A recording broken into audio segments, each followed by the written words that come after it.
નમસ્કાર, આપ જોઈ રહ્યા છો સ્પાર્ક ટુડે ન્યૂઝ. અખિલ વિશ્વ ગાયત્રી પરિવાર વડોદરા, ઇન્દ્રપુરી ગાયત્રી પ્રજ્ઞાપીઠ મંદિર, અંબિકા કુંજ સોસાયટી, વાઘોડિયા રોડના 35મા પાટોત્સવની ઉમંગ ઉત્સાહ સાથે સવારે ધ્યાન, પ્રભાત ફેરી, પ્રાણ પ્રતિષ્ઠિત વિવિધ મૂર્તિઓનું વિધિવત પંચોપચાર પૂજન, પંચકુંડી ગાયત્રી મહાયજ્ઞ સાથે ઉજવણી કરવામાં આવી, જેમાં 400થી પણ વધારે પરિજન ભાઈ બહેનોએ ભાગ લીધો હતો.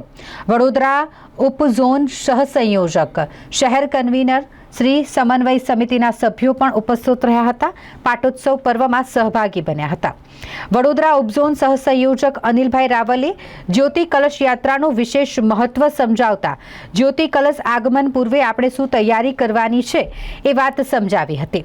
દેવ પરિવારનું નિર્માણ, મનુષ્યમાં દેવત્વ, ધરતી પર સ્વર્ગનું અવતરણ, ફોર્મ ભરાવા લિંક સાથે જોડવા સાથે વડોદરા શહેર કન્વીનર રમેશભાઈ પટેલ, કોકિલાબેન પરીખ સૌએ શુભકામનાઓ પાઠવી હતી. જે સાક્ષાત જગદંબા સ્વરૂપ હતું, સૂક્ષ્મ સ્વરૂપે સૂક્ષ્મ જગતમાં, કારણ સ્વરૂપે કારણ જગતમાં, આ રીતના ગુરુદેવ સ્વયં વંદનીય માતાજી આ કાર્ય કરતા હતા. એટલે વંદનીય માતાજી પણ સાક્ષાત જગદંબા સ્વરૂપ હતા અને એમની પણ તપ શક્તિનો જે પુંજ છે, જે શક્તિનો જે લબાલબ ભરેલી દીપકની અંદર સ્થાપિત છે, એ સમગ્ર શક્તિઓનો પુંજ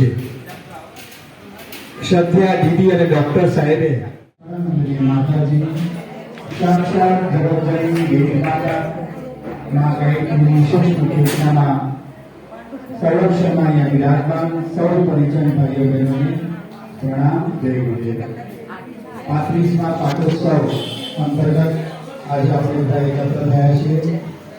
સ્વર્ગસ્થ આદરણીય શ્રી ચંદ્રકાંતભાઈ, કાંતાબા, ખરેખર એ આત્માને એટલો વિશેષ આત્મસંતોષ થતો હશે કે અમારા ગયા પછી પણ આ શક્તિ વધારે ને વધારે પ્રગતિ કરી રહી છે અને એના માટે અહીંયાની ટીમ, શક્તિપીઠ, સમસ્ત ટ્રસ્ટીગણ અને અહીંયા જે કાર્ય કરી રહેલી બહેનો ધર્મિષ્ઠાબેન, જ્યોતિબેન અને સમગ્ર પરિવાર, લાલાભાઈ, જે સમજી લેજો વડોદરા શહેરની સમન્વય સમિતિ બનાવવામાં આવી અને એમાં પ્રજ્ઞાપીઠ અને આ વિસ્તારના પ્રતિનિધિ તરીકે સમન્વય સમિતિમાં લાલાભાઈ આવે છે.